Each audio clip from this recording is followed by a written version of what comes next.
अस्सलाम वालेकुम, मैं हूं बदर इस्लाम। कल इंडिया और ऑस्ट्रेलिया के दरमियान वर्ल्ड कप फाइनल खेला गया, जो कि ऑस्ट्रेलिया ने बिल्कुल वन साइड जो है वो इंडिया को हरा दिया।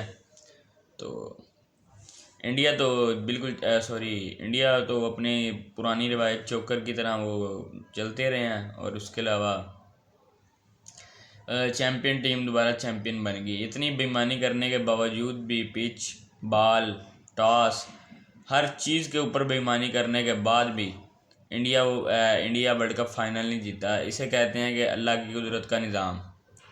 तो उसके अलावा इंडिया ने जो पहले बैटिंग करनी थी, वो पैट कमिंस ने टॉस जीत कर कहा जी ये करें, पहले बैटिंग करें आप।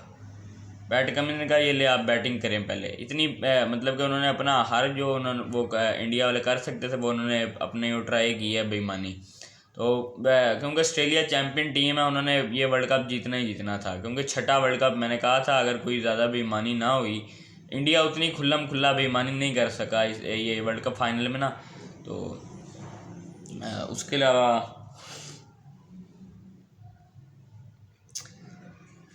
पैट कमिंस ने मैच शुरू होने से पहले कहा था कि हम इंडियन क्राउड मतलब कि उन्होंने कहा था कि 1,30,000 इंडियन क्राउड हो, यानी जिसमें से 1,25,000 यानी कि 1,25,000 20,000 तो इंडियन होंगे। तो आप क्या उनके प्रेशर वो बर्दाश्त करेंगे? तो उन्होंने कहा था कि हम चुप करवा देंगे उन्हें।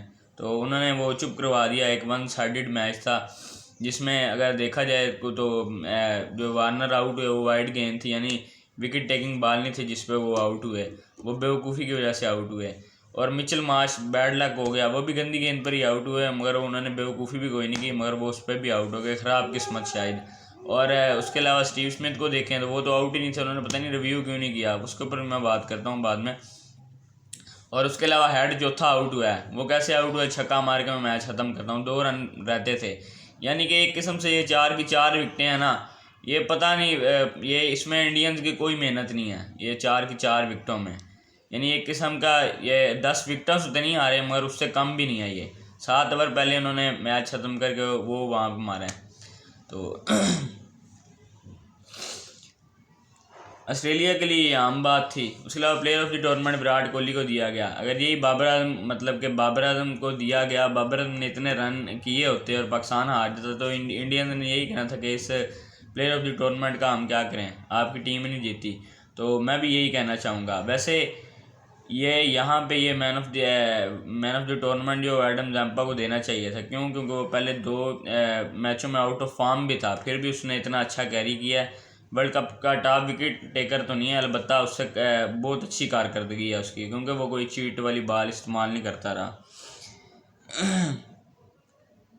स्टीव स्मिथ का जो वो रिव्यू था, तो वो साफ देखने में पता लग रहा था कि वो गेंद बाहर लग रही है। उसको भी कोई इल्म होगा, वो क्रिकेटर है, एक प्रोफेशनल क्रिकेटर है। उसने रिव्यू क्यों नहीं लिया? उसने रिव्यू इसलिए नहीं लिया कि मैं अगर रिव्यू लूँगा तो आउट तो ये फिर भी निकल आएगा किसी ना किसी तरीके से, मुझे इन्होंने आउट बना ही लेना। उसने वो भी अपनी जगह पे ठीक था, वो अपनी इज्जत बचाने के लिए ना, अपनी इज्जत के खातिर वो वहाँ से चुप करके चला गया, भाई मैं अपनी इज्जत बचा लूँ। क्यों? क्योंकि इन्होंने अब रिव्यू नहीं लिया तो वो आउटसाइड द लाइन थी। अगर वो रिव्यू ले लेता तो एक वो बिल्कुल इन लाइन हो जानी थी, वो अंपायर कॉल भी नहीं थी होनी, इन लाइन होनी थी। अंपायर भी पहले सोचता रहा 2-3 सेकंड, फिर कहता हाँ जी ठीक है।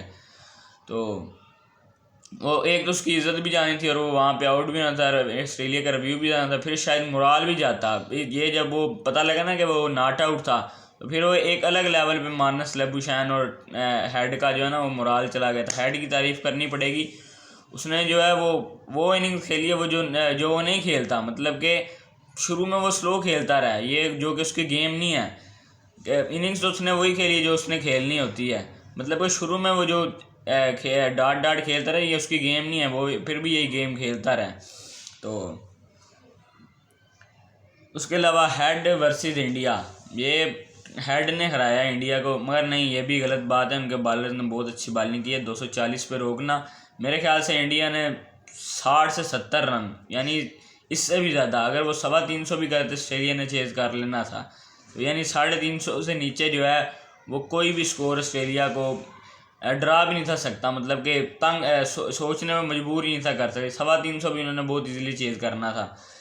तो उनका वैसे ऑस्ट्रेलिया भी यही सोच रहा था मेरे ख्याल से कि हम इन्हें 225 में आउट करें, मगर उन्होंने भी अपने प्लान के मुताबिक 15 रन ज़्यादा दिए हैं। हेड ने जो है वो 15 चौके और 4 छक्के लगाए हैं, और इंडिया ने जो है वो 13 चौके लगाए हैं और 3 छक्के लगाए हैं। यानी 1 छक्का हेड से कम है और 2 चौके कम है हेड से इंडिया के।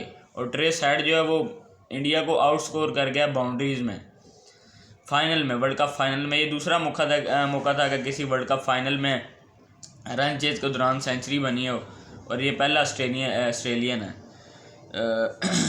उसके अलावा विक्रांत गुप्ता ने कह दिया कि उन फैंस को, अपने इंडियन फैंस को जवाब दिया कि हमने फ़ाइट की, 10 अच्छे खेले। उसने कहा आपको ट्रॉफ़ी चाहिए कि नहीं चाहिए? आपको अगर ये 10 मैच आप इससे सेटिस्फाई हैं तो ठीक है, फिर आप ये भी ना कहें काश हम जीत जाते या ये होता। हम क्रिकेट की सबसे बड़ी सुपर पावर हैं। अगर आपको नहीं चाहिए ट्रॉफ़ी तो नहीं चाहिए, ख़त्म बात, वहीं पे ख़त्म करें, फुल ख़त्म। तो उसने उन्हें इंडियन फैंस को ठीक ठाक चुप कराया कि जो कह रहे थे हमने फ़ाइट की है या हमें इतना भी काफ़ी है। उसने ठीक ठाक एक दफ़ा अपने उन फैंस की क्लास ली है। अब थोड़ा अपने मुल्क की तरफ भी आते हैं। टेस्ट कप्तान, अब हर तरफ यही बात हो रही है कि रिजवान को टेस्ट कप्तान क्यों नहीं बनाया। तो ये भी वाकई सोचने वाली बात है कि रिजवान बहुत ज़्यादा डिज़र्विंग था। क्यों? क्योंकि उसके खिलाफ भी वो अब वो चल रही है ना कैंपेन। क्यों? क्योंकि वो जुए का लोगो नहीं लगाता। अच्छा बंदा है मेरे ख्याल से, मैं सही ठीक ठाक क्रिकेटर है। अगर बाबर के बाद कोई सबसे ज़्यादा रन कर रहा है तो वो रिजवान कर रहा है। वैसे देखने में यही लगता है कि रिजवान ज़्यादा रन कर रहा है, मगर अगर तीनों फार्मेट को मिला लें तो फिर वो बाबर थोड़ा सा 1000 या 500-700 रन ऊपर होता है।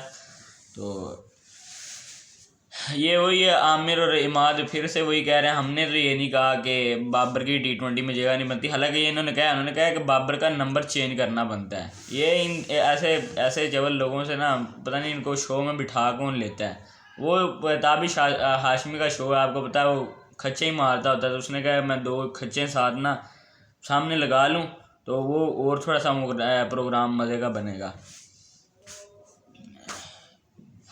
आमिर की मैनेजमेंट पर जो तनकीद है, तो ये इसी मैनेजमेंट की वजह से इसने रिटायरमेंट लिया, और अब ये कहता है बाबर की कसूर है, मैनेजमेंट का कोई कसूर नहीं है।